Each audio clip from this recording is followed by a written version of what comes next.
Karuri Thakur, former Bihar Chief Minister, has been awarded the Bharat Ratna posthumously. His legacy is also very closely linked to the elections in India.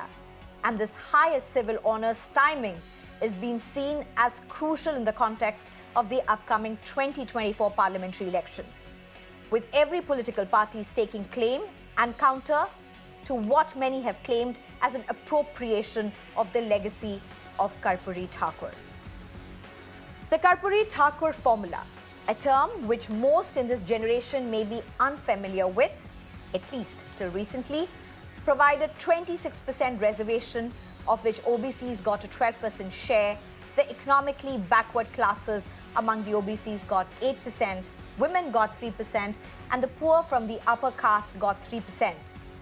His Karuri Thakur formula, which in simple terms is layers of reservation within layers, or as it's called, the layered reservation system, faced opposition, but contributed significantly to Bihar's social and political landscape, a state that has 40 seats up for grabs for the Lok Sabha elections this time. Of course, Karuri Thakur's legacy is beyond all this as well, and much more, quite frankly. But sticking to just this, let's shift gear to what the opposition has been attempting. Pushing for caste survey, or a caste head count, as it is being termed in some cases. Opposition ruled Odisha, Maharashtra, Assam, Karnataka, Jharkhand, Andhra are at some stage of pushing through this caste survey. How are the two linked? And why is this important for the political landscape in 2024? We're going to try and understand this with our panel of experts.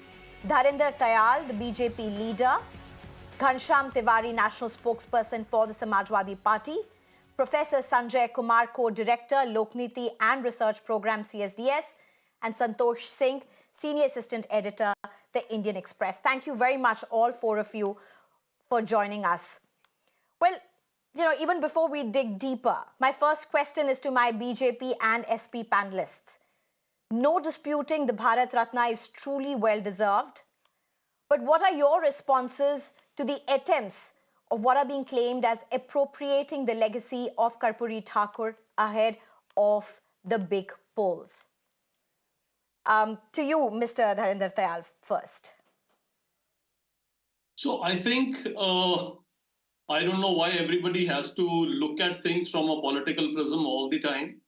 That is not always true. The BJP has, there is a political legacy and there is a legacy to the country. And BJP has gone all out to recognize that. And the good part, I would say, on one side, the good part is that across the entire political spectrum, everybody has welcomed the award. In fact, Narendra Modi ji has tweeted where he has said, we are honored by conferring this award on him. So such is the stature of Karuri Thakur ji. So, but to read then, try and read whether there is an ulterior motive and what is happening, I think is probably being unfair, where the BJP has gone out and the Narendra Modi government has gone out and done something very nice, and which on one side you're acknowledging, but on the other side you're trying to, seeing if there is an ulterior motive. Well, there isn't any. I don't know whether ulterior motive really would be the right point. So we're really talking about political motives at this time. Ghanshyam Tiwari, do you want to respond to what you just heard right now? Well, good evening, Sneha, to you, my fellow co-panelists and the viewers. Three things are important in this context. Definitely, it is an award that will elate everyone who has believed in social justice and who wants to recognize the contribution and the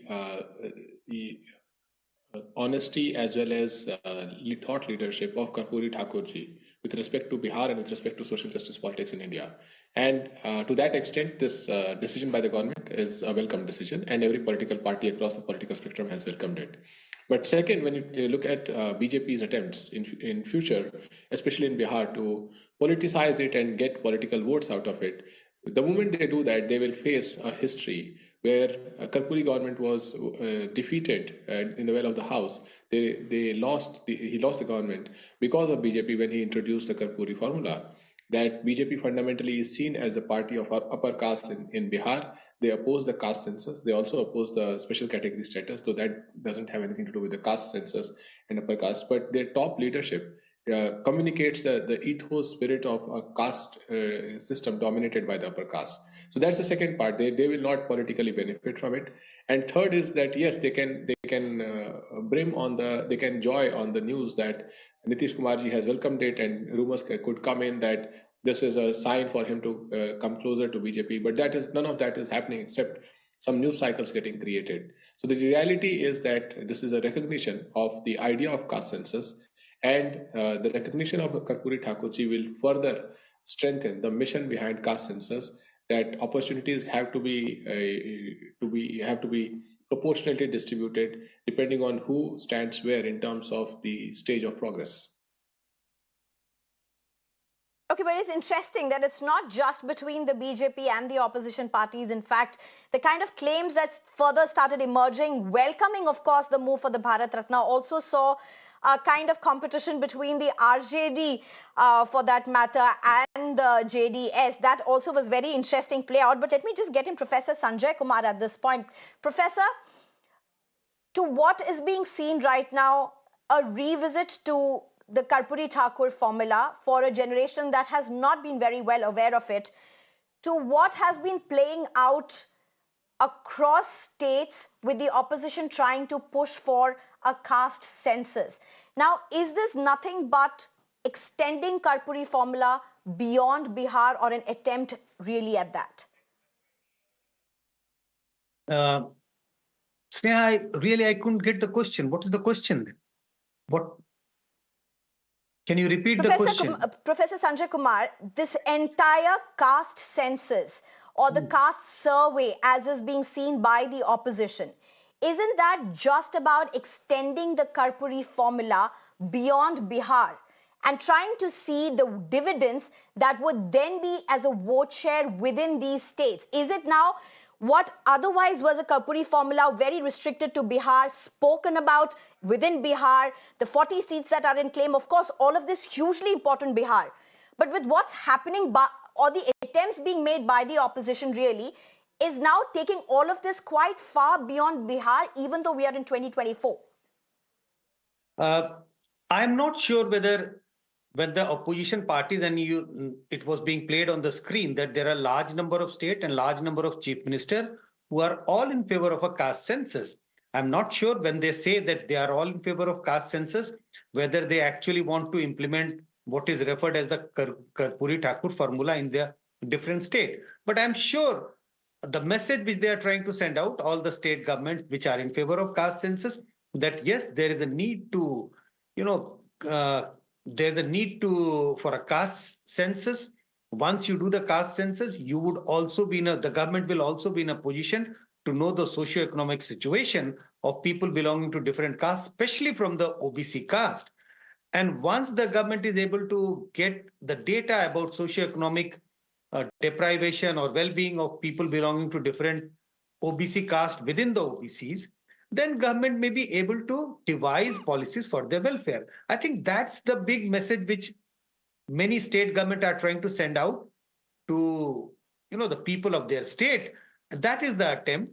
Yes, when BJP is now conferred or made an announcement, the BJP government at the center, that now this is being that Bharat Ratna has been is to be given to Karuri Thakur. I think BJP is just trying to grab the attention or seize this opportunity, because there was a sense going on that BJP is against caste census, but BJP is trying to send out a bigger message that they are not against the welfare of people belonging to the OBC caste, especially the lower OBC, because the message which is being sent out clearly is that, look, the person who has been, the government has decided to give Bharat Ratna to a person who belongs to the lower OBC caste. So yes, it is taking the OBC, the caste census out from Bihar and spreading out across the state, across the country. Right. In fact, we seem to have lost the line of Mr. Santosh Singh, and the moment we have him, we'll go to him. But let me get back to you, Mr. Dharinder Tayal, and you just heard Professor Sanjay Kumar speak, very fascinating. And BJP is often seen as a party that has made some very crucial, striking marks. Throughout the last 10 years, you have been able to see some very strategic moves. Wouldn't this be really seen as one of them by the larger political landscape at a time when BJP possibly was quite being cornered on one back foot, with the opposition pushing for a caste survey, and BJP at least being perceived as a party that was quite opposite that? Is this now checkmate? So I think it'll be delusional to think that BJP was getting cornered somewhere. So what we are seeing today is something very different from what the old times it was divide and rule. Today it is beginning to be divide and survive somehow or the other. Mr. Amit Shah in Patna had very clearly mentioned that we are completely in favor of a caste census, and in fact the Bihar caste census, which has been held, was also approved by the BJP government as part of the by the BJP as part of the government. So BJP is not opposed to it. Even at the center, I mean, it'll be nice for your viewers to know, Sushma Swaraj ji supported the caste census and Mr. Chidambaram opposed it. Pranab Mukherjee committee opposed it, and today the newfound champions, that is the Congress, DK Shivkumar has come on. Has said that the caste census data should not be revealed, and till he was rapped by Mr. Kharge. So that is where we are standing. Where so also what Mr. Ghanshyam said, that BJP, the upper caste party, probably the data was not available with him last time. 44% of the OBC vote went to BJP. So I do not know, and of course, our Prime Minister himself being an OBC. So, but at the same time, I would want that it is time to get away from this. The Prime Minister has said that for me, the top castes in the country are the poor, the farmers, the women, and the youth, and they are the ones for whom I need to do something. So I think this petty politics and trying to read too much is not going to do anybody any good, neither the parties nor the country. The BJP is doing what is right for the country. I'll get in Mr. Ghanshyam Tiwari to respond to that. But let me just go across to Santosh Singh. I'm being told again we seem to have some disruptions with his line.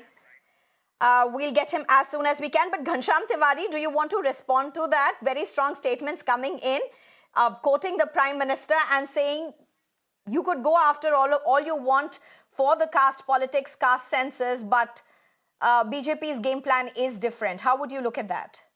Well, BJP is a party which is powered by crony capitalists and a segment of upper caste who wants upper caste hegemony.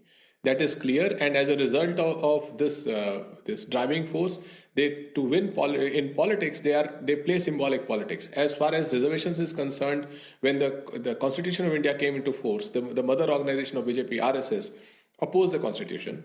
When the social justice movement was forged together, was making progress, whether it is Karuri Thakur's formula, his government was felled by the same group of people. When VP Singh brought the Mandal Commission, accepted the report, right? Again, the Kamandal Yatra of Advani ji came, and George Fernandez went on record to say that Yatra was launched because there was no other way to fight back against this reservation that social justice movement was bringing. Now the question is, why does BJP oppose this kind of distribution among people and support symbolic measures? Ghanshyam Tiwari, I have to counter that, and I have to get back to you. But before we lose the line with Mr. Santosh Singh again, I just have to get him to answer this question. Now, Mr. Santosh Singh, one of the things that is often spoken about BJP is it is looking at consolidating the Hindu vote. Is this caste census opposition's counter to what is that seen as that Hindutva prison, or the consolidation attempt, consolidating the Hindu vote? Or is it really an extension of what once was seen as the minority politics? First, I want to correct your figure. It is 12% for ABC, not the vice versa. 8% for OBC, 12% to start with. And now on to your question. I don't think it's just as simple as that in politics, that it's the we can we take that as counter narrative from JDU or from the BJP. Of course, the immediate trigger is the caste census and the how the Grand Alliance government raised the quota from 50 to 65%, and overall quota Bihar is now 75% if you count the EWS quota as well. Of course, BJP has been trying to co-opt legacy of Karuri Thakur. I think since 2000. I think it was in 1998 first. Two BJP leaders, Sushil Kumar Modi and Kishore Yadav, had approached Kailash Misra, their senior leader in BJP then. They wanted to organize the birth anniversary of Karuri Thakur. At that time, it was not approved, but 2 years down the line, they started organizing Karuri Thakur anniversary every year. So now almost all parties, I think just barring left, they have been organizing Karuri Thakur. So it's not just about this timing. Yes, they could not have got a better time to announce Bharat Ratna for Karuri Thakur in the centenary year, just a day before the centenary celebration. They knew that they have been at the back foot because of the Nitish Kumar's demand of nationwide caste census, which central government could not accede to. BJP had their caste census, and after they got the result, 36.1% EBC vote, that is the biggest social bloc, and then Nitish Kumar re-christened his politics around that number, and he promptly announced the quota high. So BJP had to counter. Forget Ayodhya. Just a day after Ayodhya, BJP doesn't try just one thing. It tries so many things. So it's like a carpet bombing. They did so. And I think in one stroke, I'm not saying BJP is taking away all the ABC votes. But whatever, the negatives they had got so far, it has been nullified with one stroke. Yes. Right. All right. In fact, Professor Sanjay Kumar, would you just build on that? I mean, just to give a perspective to our voters, if you look at the percentage, if you look at the India's last census that was done, population census, Hindus were around 79.8% of that population, Muslims 14.2%, Christians 2.3%, Sikhs 1.7%, Buddhists and Jains further 0.4 to 0.7%. Now, if you look at this kind of a demographic divide, and with the kind of numbers that states are offering political parties, with the kind of divided vote share among political parties, now is this caste survey or is this OBC or the EBW plank within the larger OBC really one of the key ways to get to that vote share, to be able to divide or garner that vote share further? Just how crucial is this to the larger vote share for each party? If you look at the numbers, we know that there is no national figure about the OBC. There are different estimates. In Bihar, we now have the number, which is 63% total OBC. If you bifurcate it by lower OBC and upper OBC, it is 36% and 26%, something like that. Nationally, but the estimate is that we can safely assume that OBCs are roughly in the range of 42 to 47% across all the states. There would be differences in terms of different states. So if you look at the numbers, it is important for any political party, or if any political party is able to mobilize the votes of the OBC, that this mobilization gives them a huge advantage, because OBC constitutes roughly about 50% of the total votes. That is why I think all political parties are trying to send out a message. And also remember, if you look at the upper caste are already tilted in favor of BJP. Whatever Congress may do, whatever regional parties may try, but upper caste vote is standing solidly behind BJP, and BJP also doesn't need to do much in order to mobilize the upper caste vote. So now all the political parties are trying to mobilize the numerically large OBC vote, and that is why that makes OBC such an important element or factor in Indian politics. Right. Dharinder, Tayal, I mean, you made this claim about how you are going to go beyond caste, and it's very difficult to kind of even imagine that in today's scenario in Indian politics for that matter. But, I'm not making parallels here, but let's just look at what's happening in Maharashtra for that matter. The entire battle that's being played out right now for the Maratha quota. The government in Maharashtra seems on extremely thin ice, even as we speak. And if we can get those visuals up, there's a huge crowd that's gathering together in Pune, massive sea of supports. Would this be a challenge for the BJP? The caste play out at very different dynamics, and it's not just about the OBC. It's just the caste play out in very different dynamics, and that's also keeping the BJP extremely on tenterhooks, perhaps even in Maharashtra. No, I think we completely seem to be talking about two different politics. Now, here is one brand of politics which is talking what it has been talking since 1947, the caste, the subcaste, the sub-subcastes, and God knows what. And here is a person, the Prime Minister of the country, who is saying, for me, the entire country is one, and this is my caste. I mean, to repeat, I've already said my caste are the youth, the women, and so on. So here, what we're talking about when electricity. Now, understand that for me, for some people, it may be the caste, but if I am one person, as an individual, to me, electricity in my house, gas in my house, or a roof over my head is more important to me. And when they were given out, they were not given to OBCs or to Hindus or to Muslims or to Christians. They were just given. If 80 crore people are being given grain, it is not based on any caste. It is being given to everybody. Talk to those women. When you say women caste, talk to the women, who have got toilets in their houses today. So here is the Prime Minister, here is a party that is looking way beyond that. And I really wish and pray that the politics of this country comes to a stage where the opposition also starts thinking in the same way. They start thinking of the country rather than just trying to survive. How can they survive by splitting the country, by nitpicking? What are they trying to do? Here is a person, I mean, we've said this here, that the BJP is trying to hijack the legacy of Karuri Thakur. No, BJP has said he's Bharat Ratna. He's as much yours as mine. He's everybody's. Take him away. He's also ours. He's Bharat Ratna. So I really don't understand what's being talked about. I think the opposition has to do you want to respond to that? Ghanshyam Tiwari, the BJP here saying it is the opposition that is saddling itself on caste play, on the caste survey, on the caste complexities. It is not the BJP. It is the opposition that's hooked onto it.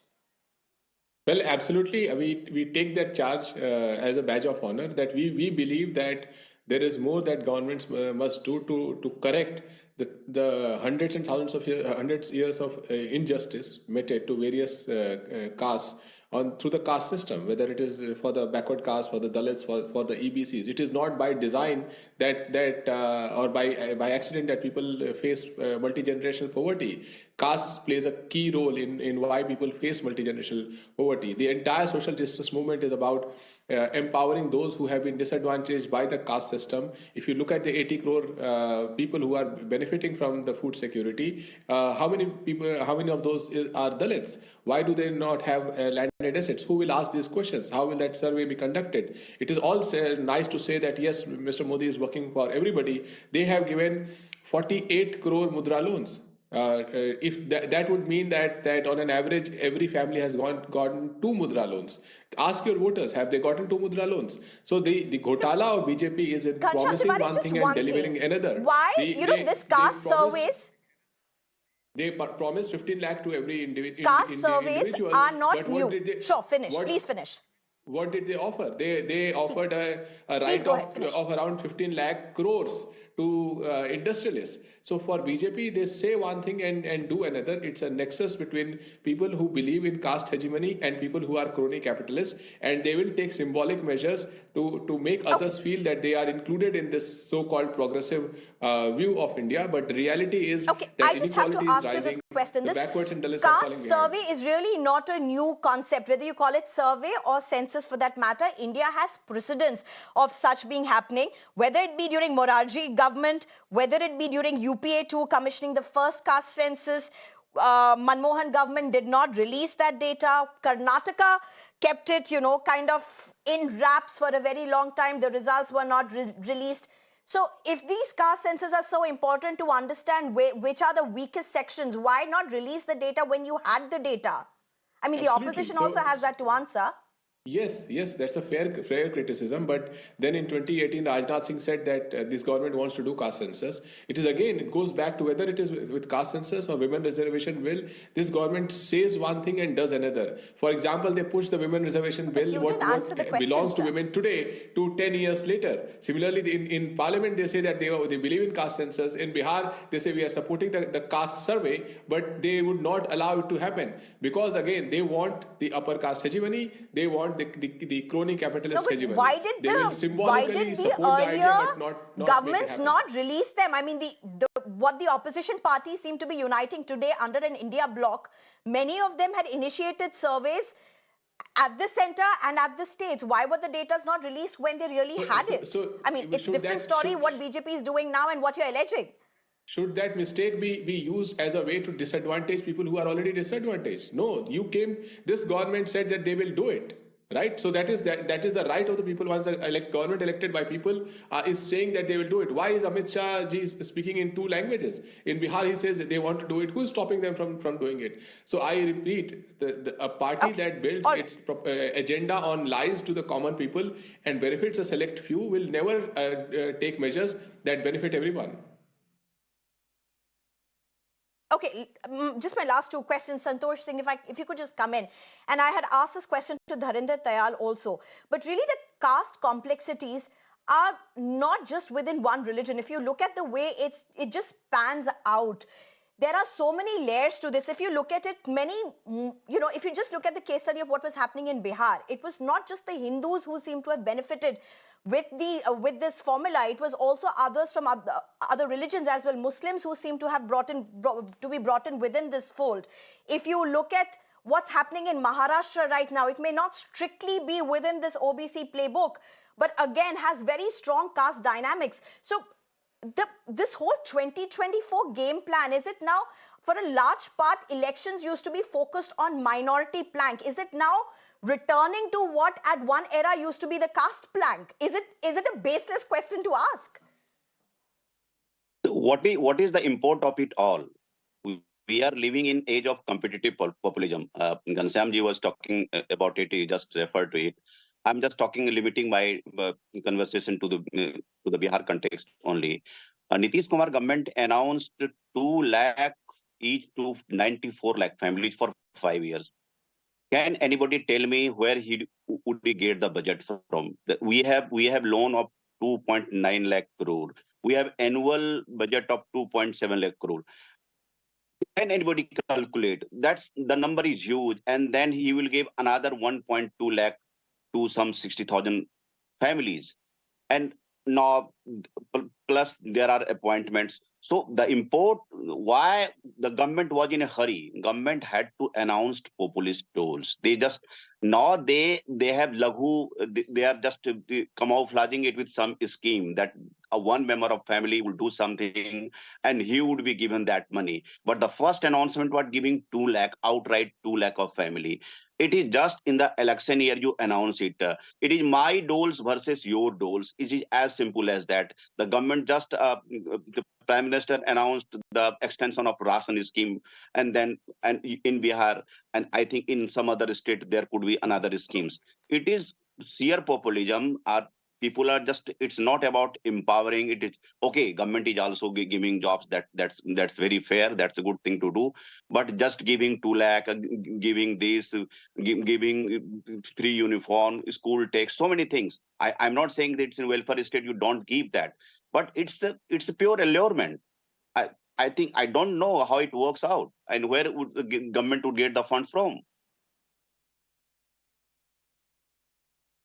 Right, Sanjay Kumar, if you would want to come in and add to this, the playbook seems not new. it's something that has been drawing in from this caste hegemony, from caste politics for a very distinct decade, more than that for that matter. The playbook is not new, the script is not new, but the dynamics seem to be very strongly changing, with narratives being spinned around, whether it be from the opposition or the ruling, or at least how it's being attributed. Is there any change when it comes to the numbers that are really being looked at, to the penetration of caste politics and its growing relevance for 2024? Is it now already a competition setting in? Question to whom? So, Professor Sanjay. Okay. No, Sneha, you're right. When we talk about Indian politics, and whether we talk about UP, Bihar, or Karnataka, Kerala, while there is a misconception that when we talk about caste politics, it is only about Bihar or UP. But if you move state by state, you will see this fact as an important factor in the elections in different states. And I would again reiterate that this has been an important factor in the elections held in the early days. It still remains an important factor for today. I think the only thing which has changed, if you look at the early election, it was all about how you mobilize the upper caste, because the dominance of the upper caste. Now things have changed. There was a time when parties were talking about how to mobilize the Dalits, the Adivasis. This is the time, this is the era when every political party is talking about how to mobilize the OBCs. More than that, the latest phase of politics in India is talking about, all political parties are talking about how to mobilize the EBC vote. So caste has remained at the core of Indian politics in the past. It remains in the core of politics even today. And I'm sure 2024 election, this is going to be echoed. This, like the issue of caste would echo even in 2024 Lok Sabha elections when parties go out to campaign. Right. Thank you very much, all four of you, for joining us. There's just one thing perhaps that needs to be said. When you walk down the streets, as superficial as it may sound, you will often hear the urban young talk about, why are you bringing in caste in everything? The truth remains how everything is playing out, including what's happening currently in 2024, that just about gives you a snippet of how ingrained it is in the politics and elections and the heart of India. Thank you very much for joining us on this debate.